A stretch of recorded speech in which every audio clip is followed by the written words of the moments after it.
Hey everyone on YouTube, it's Giles here. How are you guys doing? I hope you're doing well. Just checking in, making a follow-up video to all the stuff that we've been talking about, all the autism and whatnot. I had a appointment with a nurse yesterday to, it's kind of like an evaluation for whether I need to be evaluated for autism. I like how the more these sort of practitioners that I see, the more obvious it is. I mean, yesterday was brilliant. Yet would you not interrupt me? Yesterday, I mute that. Yesterday was one of those things where she's asked me like loads of questions and stuff like that, and then she looks at like the form that we filled out together. And it's one of those things where she's like, I think if we gave this to the autism testing people data, they would definitely want to refer you for an evaluation. Like it's like it's sort of like she knows, I know, everybody I'm talking to knows. But no one is in the official capacity to say anything. So we all have to act like we don't know, But it's that tone that she took. It was a really it made me laugh inside. It was really sort of like, well, it's obvious. I can't say that. Well, it looks like it's probably going to be obvious to the next practitioner. But she did 2 referrals for me. One of them is the usual 4-year bullshit. But the other one was something that was more to like special, local to here, I think. Something to do with here and Brighton. I don't know what the relationship between Hastings and Brighton is. You find out a lot of things that go on in Brighton are shared with Hastings.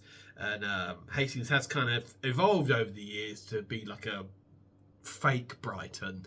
I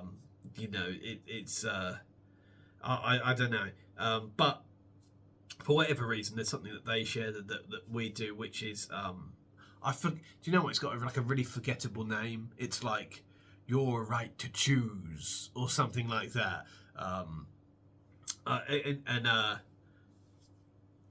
Whatever it is, they say that there's a shorter waiting period or waiting list on it, so I'm going to be referred to both, and we're going to see what happens. Like I said, I can't remember what it's called. Some kind of special program. I think it should be called Autastic, but that's neither here nor there. Ortgasm, no.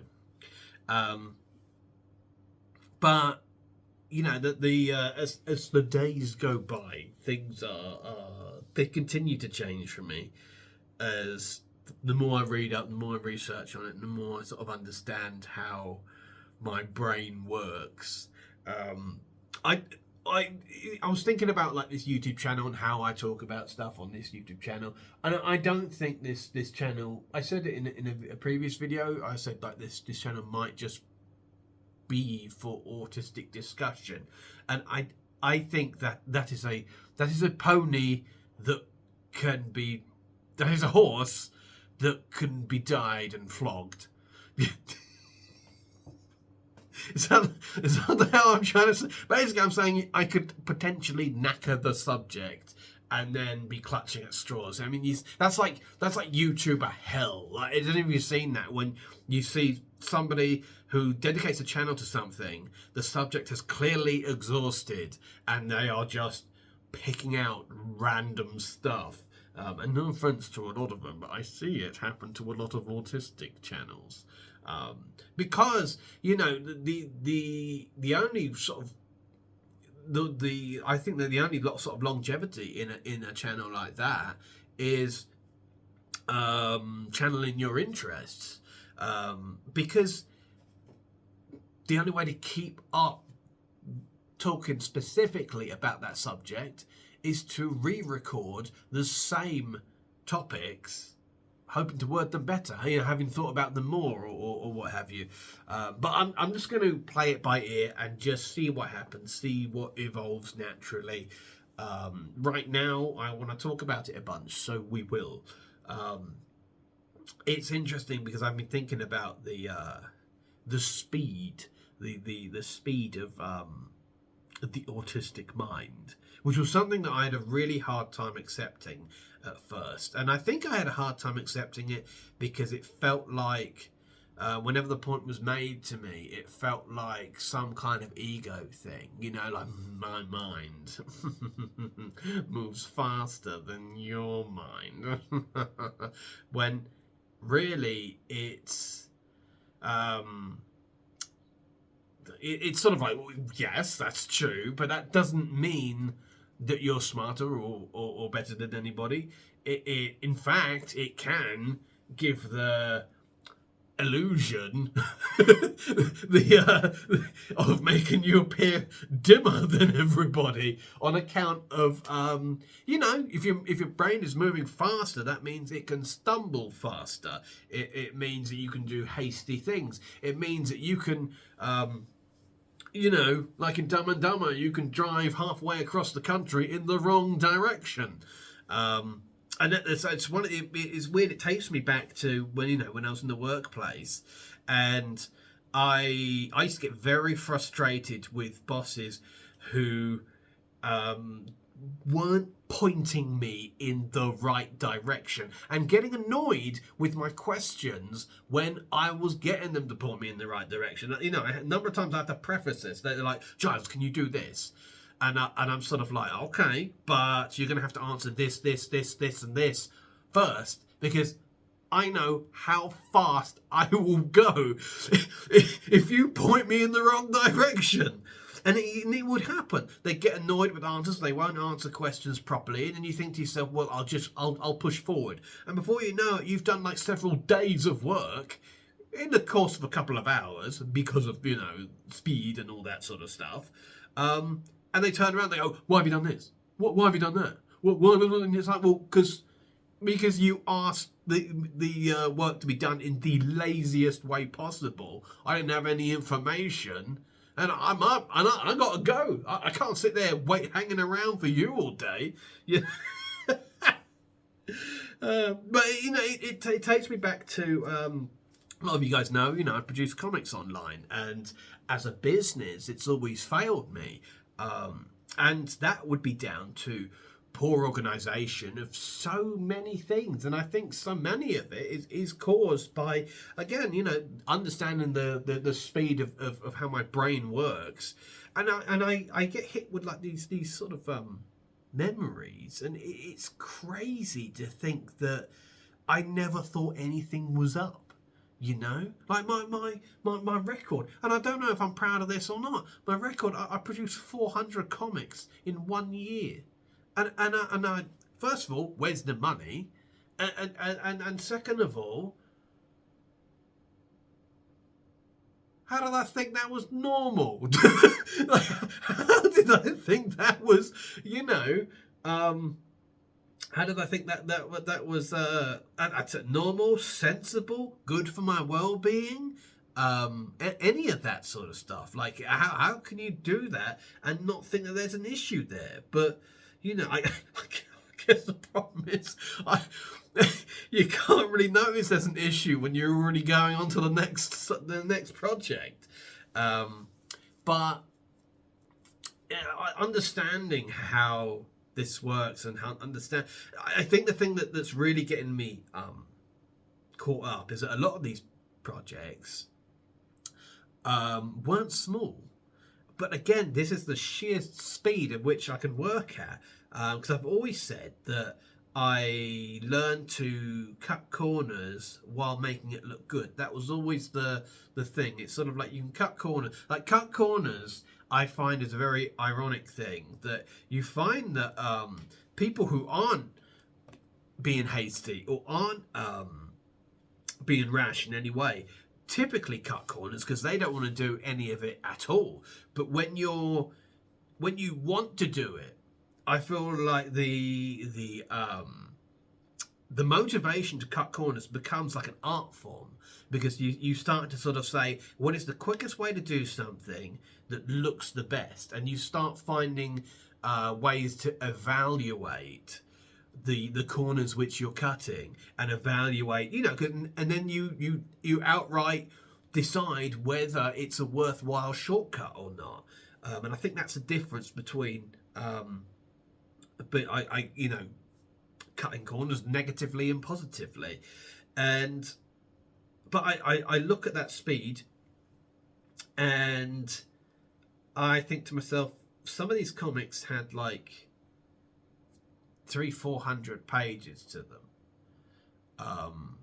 So the way my mind is going at the speed of like, it's done, get it out, because I want to go on the next one. But 400 pages split into 6, let's say, is 6 episodes. Now you can could be a monthly thing, so you have 6 months worth of content. Could be a weekly thing, 6 weeks worth of content. It's still not to be sneezed at. But a lot of these were produced in hyper-focused sessions. So a day or 2 or 3. And that's the point where I start to sort of wonder what I've been doing to myself all these years, to put it as bleak as possible. And I'm not gonna beat myself up about that or feel down about that, but it's very eye-opening. And it's not just because I'm aware of it, and just because I'm aware of how it can be made better, doesn't mean that I've resolved it. Like at the moment, I'm having to live and breathe autism, to nail it into my mind, to get my head around how I think. Because the second I go back on autopilot, it's like I said, this is like a 20 years of masking that I'm coming out of. The second I take my eyes off it, I just slip back into that old way. And so I do feel like, I was saying to my brother the other day, I said that it feels like to harness this, and I think that's a key word, to harness this. This is why they talk about autism and just finding your superpower and stuff like that. I think in order to harness it, you have to live and breathe it, at least for a little while. I have to use the word autism in like every sentence I speak, at least for a little while, just so that it is nailed in my head as much as possible, so that I understand what's going on and I stop hurting myself in this way. And hurt being the key phrase, because this is something I was talking with the nurse about yesterday. It seems like I'm a human being. I'm going to be prone to burnout, especially if I'm producing so much content in such a short space of time. In fact, it seems very arguable that I need to extremely limit the amount of time I spend working, because of how fast I can produce. It's sort of like, if I spend 2 hours at a computer, that could be 8 hours for a neurotypical person. But for me, it's 2 hours. I produce a hell of a lot, but I've got to immediately get away from the computer, because, like I said, it's like 8 hours compressed into 2. And I've done that for so long that I am completely unaware of my fatigue. And when the fatigue sets in, the brain is still trying to go. I'm still telling subconsciously, I'm still telling the brain to go at that speed, but it actually can't, because it's knackered. And then I start to get frustrated with the fact that my brain isn't working the way I want it to. And and that's when things go dark. That goes back to the self-harm video and stuff like that. I end up blowing a fuse because I'm sort of overworking myself without realizing it. I'm basically making that demand normality or neurotypical. I'm telling myself to just sort of say, well, everybody works for this amount of hours. That's what you should be doing. Everybody works for this amount of hours. And the fact is, it doesn't work for me. And I would be much more productive if I worked for a much shorter space of time. I'm not too sure what I do after that, but I think that that then presents the next thing that I need to address. You know, if I work for 2 hours in the morning, and then 2 hours in the afternoon, that's sort of what I'm going to sort of trial for a while. But then what do I do after that? What do I do between that time? You know, do I get bored? Because I'm not used to getting bored. But I think maybe it's an immensely healthy thing to get bored once in a while. You know, because that's all I know is just creating artwork. All I know is just sort of like I don't go dormant. You know, I haven't played like video games and I could play a video game. No, that's an idea, isn't it? But you know, like I don't get bored. Because I'm just at the computer all the time, just working non-stop, just going to create stuff non-stop. And ironically, when you do it like that, there's no organization, there's no whatever, and you burn out, and you Lord knows what else. But as miserable as this video sounds, I'm really happy because I'm understanding why everything's happening now. But it takes me back to when I was working at the DWP, you know, and the troubles I was having there, and understanding why I was having those troubles. But it also makes me realise that I can't go back there, and that gives me closure. It really does. Like, because you know, you leave a job like that, and you do go through those sort of like, was I right to do that, or and it wouldn't work.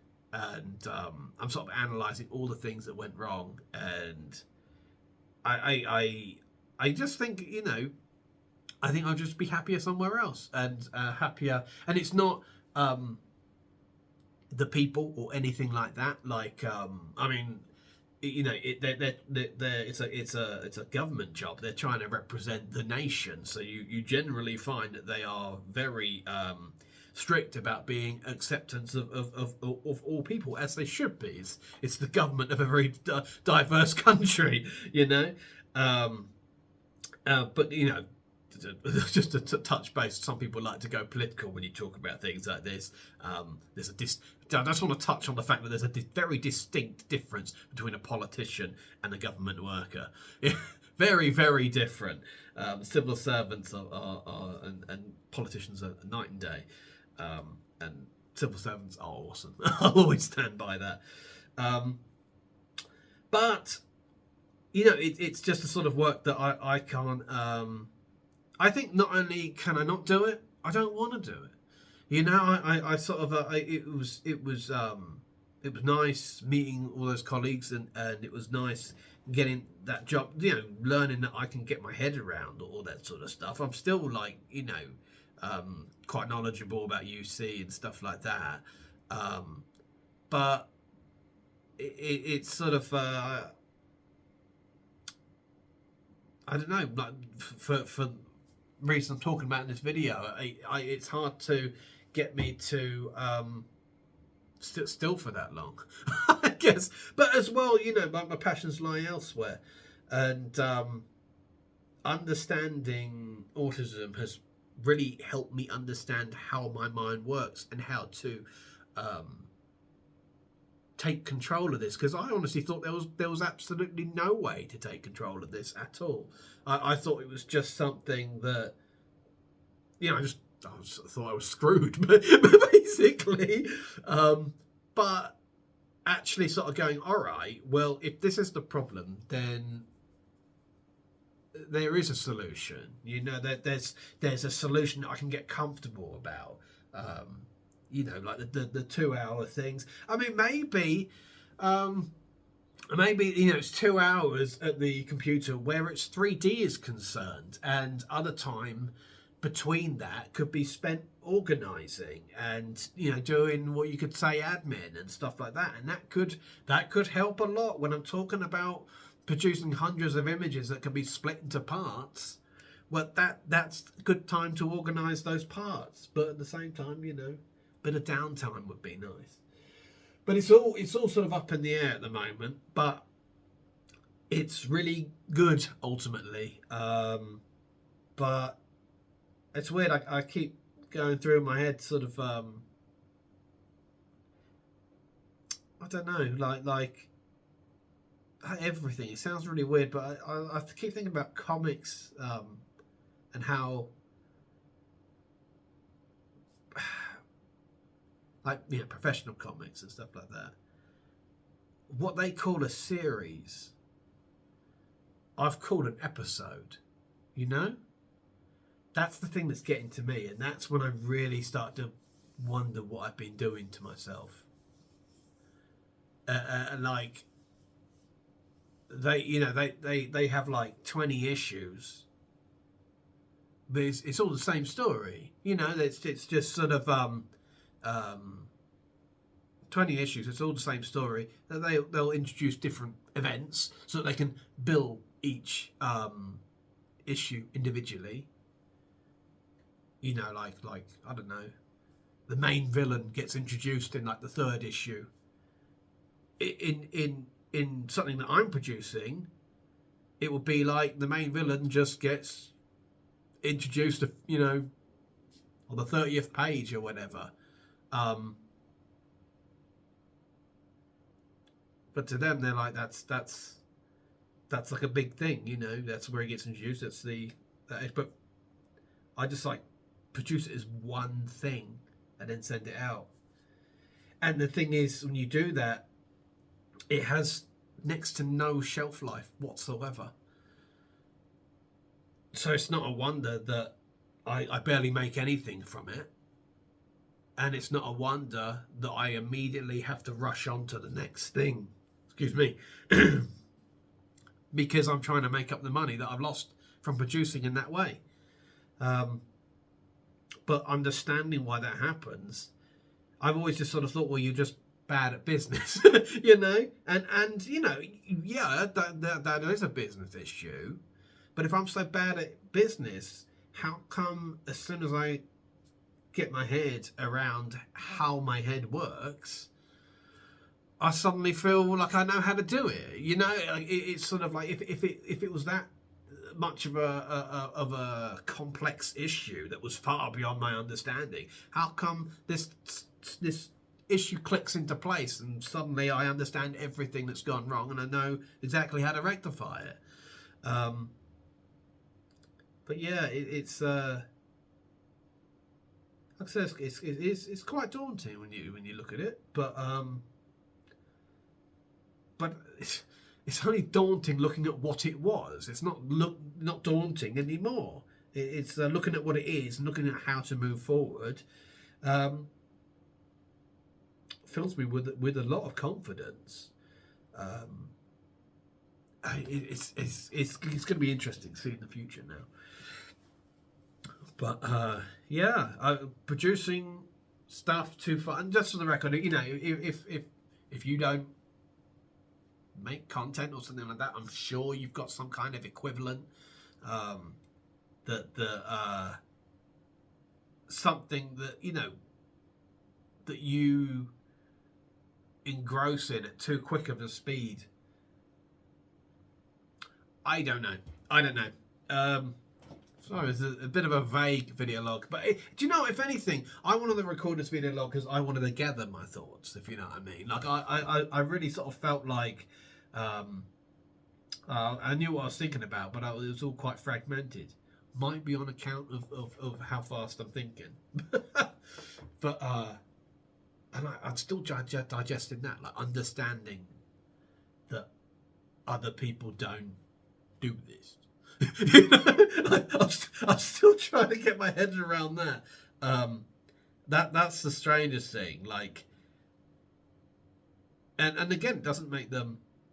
That's, you know, I think as I said earlier, the wording of like the mind moving fast. I wish there was something a little bit better than that, because it does sound like, you know, my mind moves faster than the average person, because I don't feel smarter than the average person. But that's neither here nor there. I'm sorry this video is sort of like broken apart like the Challenger as nearer we've got to the end as we have, but I don't know. That's just the way the cookie crumbles. Thanks very much for watching, everyone. I'm going to leave it there. I'll talk to you guys very soon. See you later.